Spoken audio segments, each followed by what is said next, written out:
All right, let's dive in. We're about to follow this incredible, kind of hidden thread that connects the arguments of ancient philosophers directly to the code that's running on your phone right now. Seriously, it's a journey into the very heart of logic, and I guarantee it's going to change how you see the world. So let's start with a question that sounds like a bit of a riddle, right?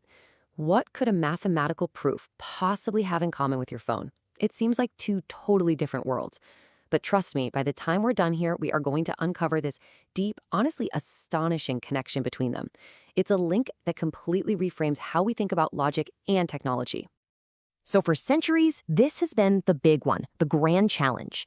How do you take the messy, tangled web of human reasoning and forge it into something structured, something reliable, something completely foolproof? This whole quest for a perfect system of rules, that's exactly where our story kicks off. Okay, our first stop is a system called natural deduction, or just NK. And like the name suggests, its creator, a guy named Gerhard Gensen, designed it to pretty much mirror the intuitive, step-by-step way that we humans actually go about building an argument. The best way to think about natural deduction is like you're building with logical Legos. You've got different kinds of bricks. These are your introduction and elimination rules. So one rule lets you introduce a concept, like and another rule lets you take it apart to use its pieces. You snap these bricks together, one logical step after another, to build this solid, valid proof. It just feels natural. But, and this is a big but, here's the catch with this natural way of doing things. It leans on this really powerful but kind of messy trick called proof by contradiction. You know the one, where you prove something is true by showing that its opposite leads to a total absurdity. It works, for sure, but it creates these confusing detours in your logic. And that makes it incredibly hard to simplify a proof down to its cleanest, most direct form, a process that logicians call normalization. So if the natural way is a little messy, what's the alternative? Well, that brings us to our second system, sequent calculus, or LK. And this one doesn't even try to think like a human. Instead, it takes this huge step back and gets a bird's-eye view of the whole problem. Yeah, so instead of trying to build an argument step by step, sequent calculus is all about analyzing the very structure of logical consequences. It's less about making one single argument and way more about understanding the fundamental relationship between your starting points and your conclusions. It's a system that's built from the ground up for purity and symmetry.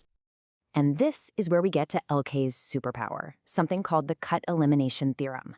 Just think of a cut as a clever little shortcut in a proof, maybe like using a pre-made sauce when you're cooking.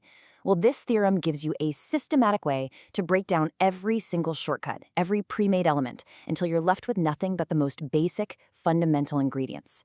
The proof you end up with might be way longer, but it is completely transparent. There's no magic, no tricks, just the pure, raw steps. So what we're left with is this really interesting trade-off. You've got natural deduction on one side. It's intuitive, it's how we think, but it's messy and a real pain to clean up. And then you've got sequent calculus on the other. It's perfectly pure, it's systematic, but all that purity can come at a steep price. The proofs it generates can be just monstrously long and inefficient.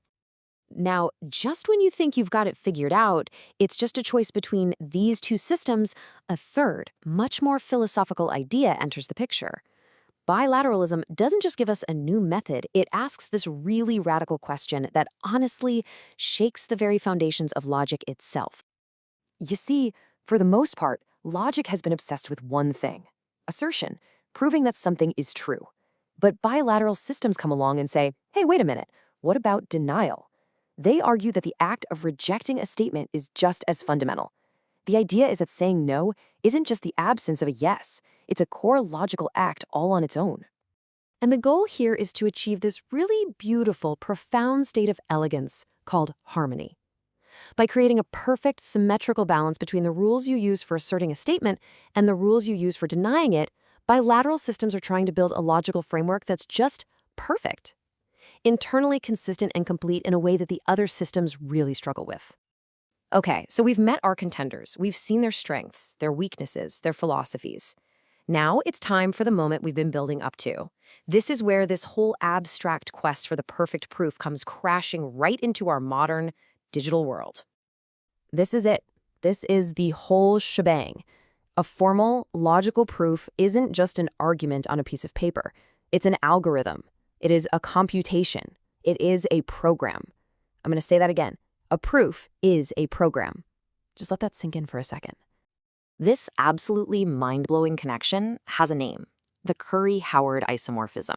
What it does is establish a direct one-to-one relationship between proofs and programs. So a proof of some logical statement isn't just like a program. In a very, very real sense, it is a computer program that computes that result. The act of proving something is the exact same thing as the act of programming something. And the depth of this thing is just staggering. Remember that messy proof by contradiction rule we talked about earlier? Well, it turns out that it corresponds perfectly to a really sophisticated programming feature, exception handling. Like a try-catch block in your code. And that whole process of normalization, of trying to simplify a proof, that is literally the same thing as running the program.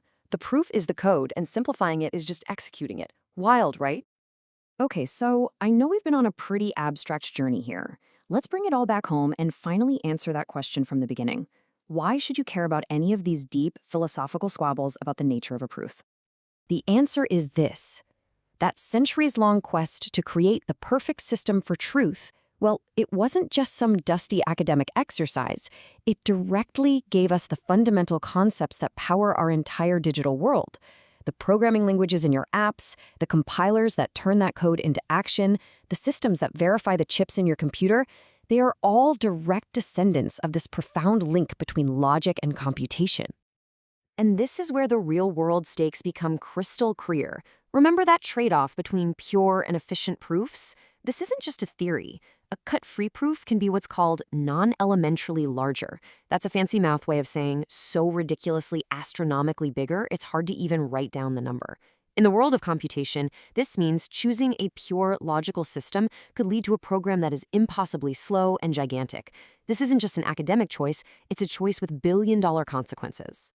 So we'll end with a thought. The very structure of the logic we use has defined the structure of computation for almost a century now.